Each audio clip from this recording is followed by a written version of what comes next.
Welcome back to Mystify. In my last video, I covered, I think, how to create dashboards. However, I did not cover a few things. Like if I click edit here in the settings, so these are the tabs I just wanted to cover in very fast way, like in 5 minutes. I don't have much to discuss here. It's self-explanatory. So the general section is very well understood what it looks like and what we can do here, right? The customize the timings and all for the browser to how it should appear. Annotations. If I talk about, it's nothing but in any chart you have, and if you like to add the visual context to it, you can configure this annotation.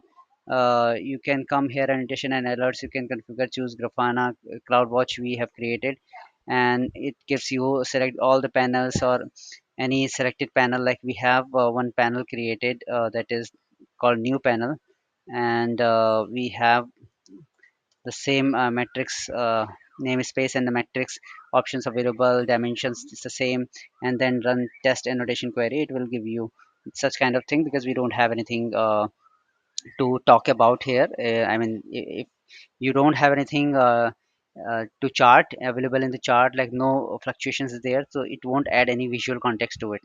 But that solves the purpose of it. And you can also enable this prefix matching action. You can uh, give any action to it, and you can also set the alarm like you do in the CloudWatch, right? And the very next setting you have is the variables. You get multiple options to add variables to it. Instead of hard coding, it says clearly, instead of hard coding things like server sensor names in your metric queries, you can use variables in the place. So if I click add variable, you can have the template variable name and then label it descriptive. You can put some description to it, and whatever you like to put as a query type, you can do it. For now we have region, and this is how it looks like. So we have certain types of variables available to make your dashboards dynamic and reusable instead of static. We also have static variable, but like if you like to choose between staging, dev, prod, you can have that static variable. And if you have some dynamic variables, like you would like to get list of all EC2 instance IDs from CloudWatch dynamically, then you can choose dynamic variable. And there is another type of variables. Suppose if you have to select a region first and then show only EC2 instance in that region, then you can select that changed variables. So it is very well again self-explanatory. You can go through it, customize as per your needs.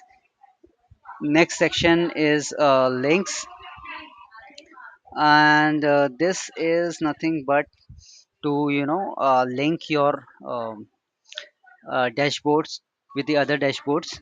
So if you like to have you like to if you have two dashboards and place the links between them, you can choose this option. Version is what you have done so far with this console. So this is the initial save we have done, whatever we did, and it was updated by admin because this is the username. Permissions, the one what do we have as a permission for this dashboards. So we have admin, editor and viewer. We can customize it for the particular user needs. And then we have JSON model, where the short configuration is how it looks like behind the scenes, what data structure it follows, and settings and layout, right, in the queries. So you can go through it when you launch it in your environment. And that's pretty much all for this section. In my next video, we will cover our next topic, that is nothing but security best practice. Okay. All right. Please subscribe and keep watching Mystify.